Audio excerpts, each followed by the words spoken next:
Mr. President, this week the Senate Armed Services Committee is marking up the fiscal year 2024 National Defense Authorization Act. The NDAA is one of the most important pieces of legislation we consider literally every year. It's a bill that authorizes funding for our men and women in uniform and our defense needs and lays out our defense priorities.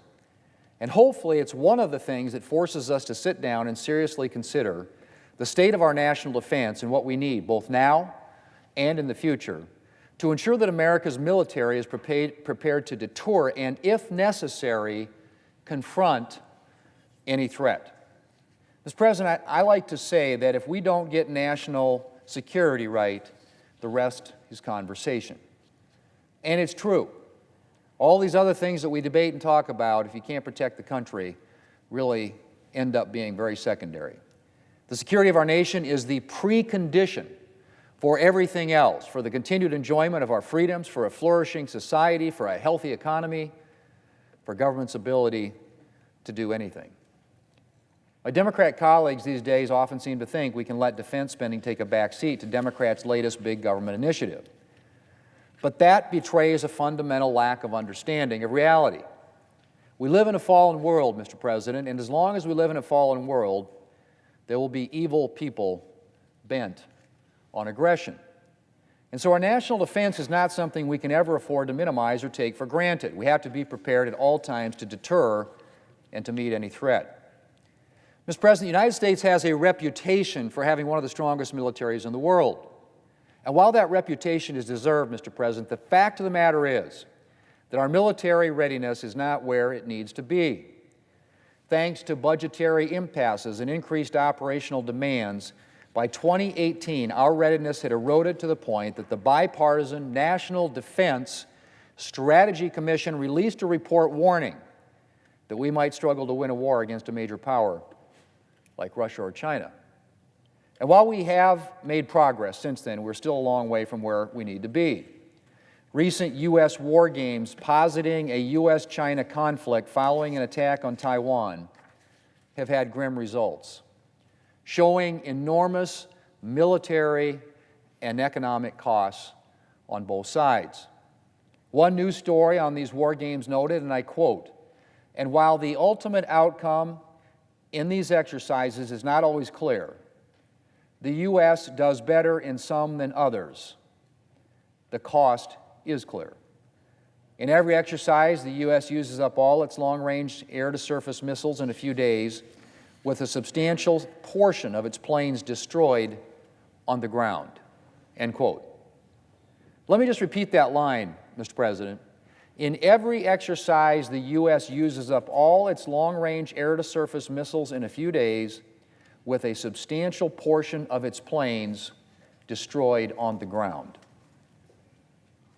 That's not a promising scenario, Mr. President. And it points to serious readiness shortages, particularly deficiencies in our inventory of munitions. And I don't need to tell anyone that the side that runs out of munitions first is likely to be the side that loses in any conflict, which is why we need sustained investments in rebuilding our supply chain, an effort that is reinforced by multi-year purchases. Mr. President, China is flexing its power with increasingly aggressive actions in the Indo-Pacific. And it is investing heavily in its military. China's defense budget has doubled over the last decade, and this year it will increase by more than 7% for the second year in a row. And that doesn't even count any additional defense funding that China hides. So it should come as no surprise that China is outpacing our military in modern capabilities like hypersonic missiles and has amassed a larger Navy. Now, Mr. President, I said that China is growing increasingly aggressive in the Indo-Pacific, but China is also growing increasingly aggressive toward the United States. Everyone remembers the Chinese spy balloon that flew over our country earlier this year. But that's just the tip of the iceberg. Recent reports indicate that China is using Cuba as a base for intelligence gathering against the United States. And now it has emerged that China is in discussions with Havana to establish a new joint military training facility in Cuba. And that's not even to mention the aggressive behavior of the Chinese military toward U.S. assets in the Indo-Pacific.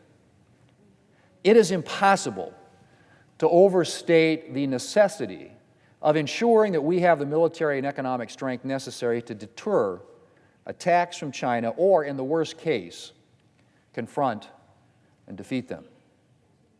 And Mr. President, while China is obviously a major focus, we cannot forget the threat posed by Russia, as we continue to see in Ukraine, which is why it's vital that the United States and the Western world continue to support Ukraine in its fight, and that NATO members take seriously or exceed their commitment to spend 2% of their GDP on defense.